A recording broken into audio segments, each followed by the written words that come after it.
We are very glad to have your company tonight, coming to you straight from the heart of Africa, Kigali. My name is Martina Abera. Parliamentarians have asked the Ministry of Infrastructure to do everything possible to minimize the losses the government has been incurring because of the Hakan Peat power plant in Gisagara district of the southern province. Top officials from the ministry appeared before the parliamentarians on Tuesday to give verbal explanations for issues that have been found in the production and distribution of electricity in different parts of the country.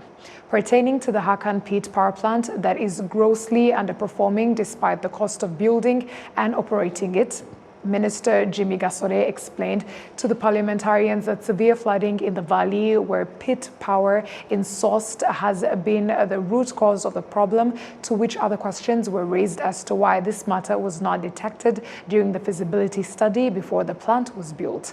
The minister stated that the government is working with a contractor that built the plant to ensure that its energy production increases. The Hakan Peat power plant produces just 16.4 instead of the 80 megawatts it's supposed to be producing, even though the parliamentarians expressed satisfaction in regards to the verbal explanations that were given by Dr. Jimmy Gasore. They said that they will be following to determine whether or not the measures he mentioned in regards to addressing the problem will be properly implemented. Now, the government of Rwanda has again asked the Security Council of the African Union not to support the request that has been made by the Southern African Development Community, or SADC, pertaining to its peacemaking mission in the Eastern DRC. The deputy spokesperson of the government of Rwanda has been explaining why this has been done. Niba rero umutwe washyizwe ku rutonde rw'imitwe y'iterabwoba ukorana ku mugaragaro na guverinoma ya Kongo baravanze ingabo. The fact that a known terrorist group is working with the DRC's armed forces to the point of merging their soldiers, a group that is dedicated to destabilizing Rwanda's security by removing the country's leadership, an objective they are collectively pursuing with the presidents of the DRC and Burundi, who both have openly stated that it is what they want to see happen, with the DRC currently working with the FDLR and Burundi once having supported the FNL. You cannot take their threats lightly. Rwanda therefore highlighted this fact in its letter, asking how the SADC forces can support the DRC's forces that are committed to war and not peace, while working with the FDLR, that is a terrorist group with divisionism as its central ideology, and we will discuss that as well.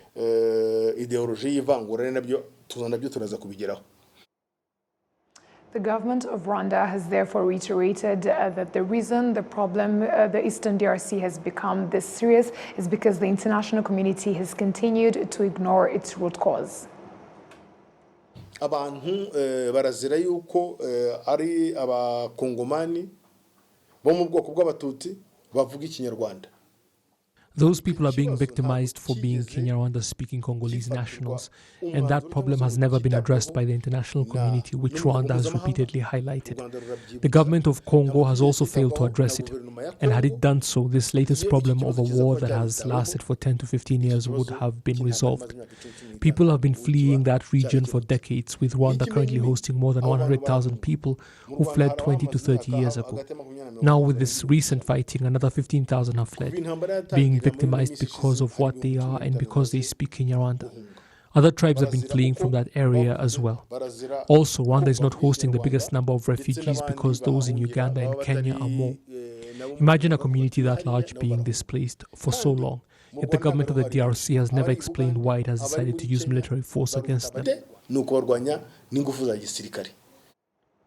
Despite the threats that have been made against Rwanda, the spokesperson pointed out that the country's security is well defended, though he did ask the general public to observe the following. The people must understand that the reason the country has security is because it has security organs in charge of ensuring it. But the general public must play its part as well and not pay attention to the fighting across the border or the words of those who claim that they will topple the government of Rwanda, saying they have the capability of firing into the country from where they are.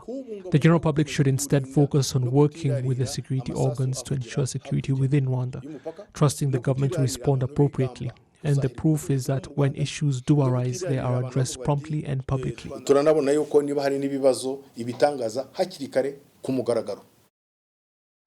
On Tuesday, Rwanda and Japan signed a loan agreement worth 118 billion Rwandan francs aimed at financing digital transformation in the education sector.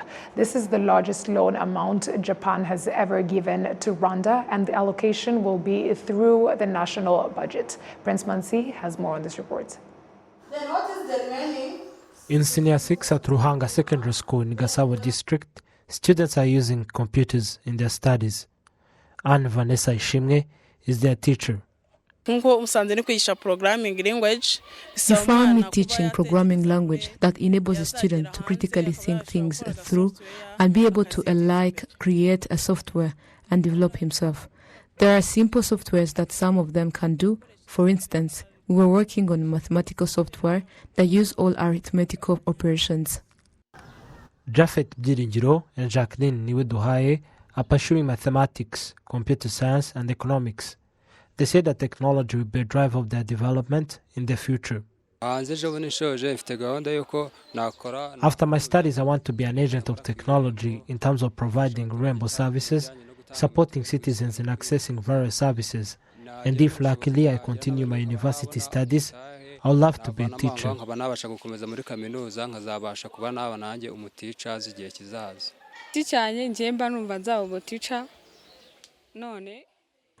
I would love to be a teacher, and the future of teaching lies in technology. So in that same time, I'll be knowing a lot and be able to teach well, and also knowing it well. The Education Minister, Gaspard Twagirayezu, reiterates that Rwanda aims at ending this year having additional digital equips and internet infrastructures in all primary and secondary schools, and both students and teachers skilled. You are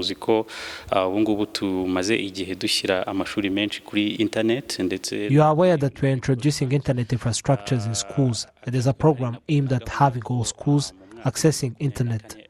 Another thing is having digital infrastructures, computers, phones, which students are able to use.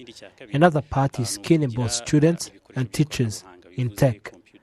We are currently having many certified teachers and also introducing a technology that assists us in advancing our quality of education. For the first time, Japan has granted Rwanda a largest loan amount worth 118 billion Rwandan francs aimed at fostering digital transformation within education, enhancing operational efficiency at both primary and secondary education levels, and cultivating conducive teaching environments within technical colleges. Increasing rate of repetition and dropouts, as stated by the ambassador of Japan to Rwanda, Isao Fukushima, are some of the reasons for this largest loan between the two nations' cooperation. It is reported that the repetition and dropout rate is more than 20% in primary education in 2020. More seriously, a third of students of primary school didn't go on to secondary school. These serious issues are caused by inadequate preschool education and a double shift system adapted due to lack of classrooms and teachers that degrades the quality of teaching. Now we are well aware that the Ministry of Education is currently stepping up its efforts towards ensuring equitable access to quality education. Without doubt, this loan can contribute to achieving this goal by providing a wide range of assistance such as teacher training, digital transformation, and school feeding. The loan will be injected directly into the national budget in two tranches of 40% and one of 20%. This long-term loan is on a 0.2% interest rate and a 10 years grace period. Not later than this year, the Education Ministry aims at having all schools accessing internet. This is as science scholars in secondary schools are to reach 80% from 44% in 2017. Prince Manzi, RwandaTV News. Thank you, Prince, for that report. Now, the World Bank urges countries to understand the value of natural resources in their economic development and to further develop them as they do in other development sectors. This was reiterated in the 7th Global Policy Forum on Natural Capital being held in Kigali. We have more on this report. It is a dialogue that brings together experts and stakeholders from various environmental sectors from around the world, focusing on sharing knowledge and experiences on using data and evidence to inform decisions that affect natural capital and economic outcomes. The forum was a platform to discuss and highlight the importance and the need of leverage existing data and analytics on natural capital and ecosystem services, including natural capital accounting, to design biodiversity policies and actions. Dr. Valère Haïki, Global Director, Environment, Natural Resources and Blue Economy World Bank, emphasizes the need of investing in nature. If we understand nature and renewable natural capital as an asset, investing in an asset is a way to transform the flow of goods and services from that asset and transform it into jobs and GDP. We see that when it comes to nature-based tourism, for example, the incredible example that Rwanda does with its guerrilla tourism, and how much that is contributing not just to jobs locally, but to the national economy. It's also set up in such a way that a percentage of those proceeds from every visitor who goes stays in the local community, and that can help them to improve their productivity, improve their food security, find a pathway out of prosperity. So finding ways to think about natural capital as an asset, investing more in it, doing what Rwanda has done, which is thinking through how do you work across the landscape. Furthermore, she highlights the need of leveraging existing data and analytics on natural capital and ecosystem services. We're talking about natural capital here in Rwanda because of what Rwanda has proved to the world, that if you want to grow fast in the 21st century, you grow green. Rwanda is growing at an annual rate of 7.5 percentage points per year. That's faster than most every other country. And that's because Rwanda has invested in its natural capital. It's used nature as an engine of jobs and of GDP growth. And so natural capital accounting and thinking about natural capital is important because we need the data to help with decision making. We need to make sure that ministers of finance understand the importance of nature as an asset, just like produced capital, like its roads and its infrastructure is important asset for economic growth, so too is nature. On Rwanda's side, it continues to focus on conservation of biodiversity by restoring various wetlands and other activities related to environment protection. Given past fluctuations in biodiversity expenses and how mainstreaming of biodiversity in sectors depends on biodiversity and ecosystem services, Rwanda wished to expand and enhance the country's biodiversity finance in a bid to achieve national biodiversity targets. Rwanda aims at establishing a biodiversity facility within the Rwanda Green Fund to create a revolving fund from environmental revenue. This fund is expected to attract additional funding sources and contribute to various objectives, including enforcement, generating domestic resources, building institutional capacity, and avoiding or reducing future expenditure. The Minister of State in the Ministry of Environment, Dr. Uwera Claudine, points out that the preserving natural resources is important in building the country's sustainable economy. The Global Policy Forum on Natural Capital is taking place on the 7th time. The discussions are expected to be held for 2 days with the theme of implementing the Global Biodiversity Framework. A group of Rwandan women from the diaspora who live in Germany and are currently visiting Rwanda have committed to supporting the country's developmental efforts by helping other women here in Rwanda to come out of poverty. On Tuesday, the women visited the Campaign Against Genocide Museum at the Parliament building, where they noted that the knowledge they gained about what happened will be used to teach their children back in Germany of their Rwandan heritage. Some in the group have already been investing extensively in Rwanda's education and tourism sectors, and following the visit, more said they would also invest in the country's developmental efforts. Now, over the past 3 years, the group has provided more than 20 million Rwandan francs through the Ministry of Foreign Affairs and International Cooperation to assist women in the districts of Nyaruguru and Nyabihu to buy livestock. They have also purchased sewing machines for women in Kicukiro district. The group of 20 represents a total of 200 Rwandan women living in Germany. The Chinese ambassador to Rwanda, His Excellency Wang Zukun, notes that a special step has been taken in field of cooperation between China and Rwanda, encompassing various sectors such as economics, education, and health. Adam Squizera has more. In a press conference that reiterated on the broader image of Chinese politics and the current state of its cooperation with Rwanda, China's ambassador to Rwanda, Wang Zukun, pointed out that in more than 50 years of cooperation between the government of Rwanda and China, there is a significant progress that has been achieved in various sectors including politics, economy, education and health. In this press briefing with the local media, Ambassador Wang Zukun also highlighted China's position on the current global crisis.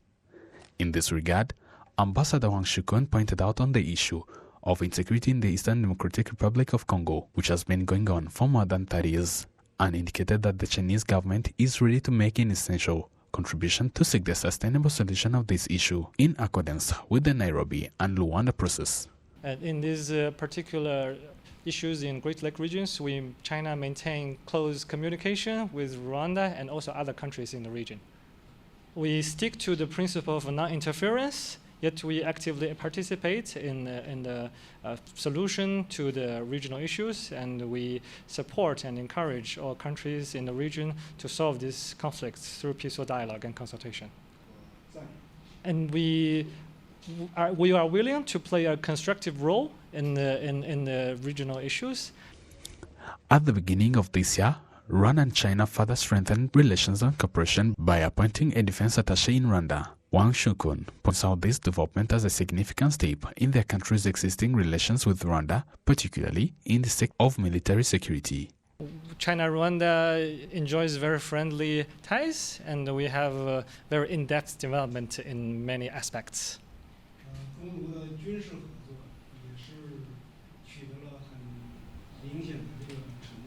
We reach many results and outcomes also in the defense cooperation. So we opened the defense attaché's office and appointed a new attaché. So it aims to enhance the defense cooperation, also many other areas. I also believe that it shows the deepening mutual trust between China and Rwanda. It will also facilitate and help more achievements in other areas. In addition to the bilateral relations and cooperation between the two countries, the government of Rwanda has partnered with China in the construction sector. China has been involved in the construction of some major roads in the city of Kigali through the partnership agreements, loans, and grants provided by the China to Rwanda. Adam Squizera, RTV News. And on that note, we come to the end. And on behalf of the news production team as well as the technical team, we would like to thank you very much for sticking with us on RTV News. Stay safe and have a great night.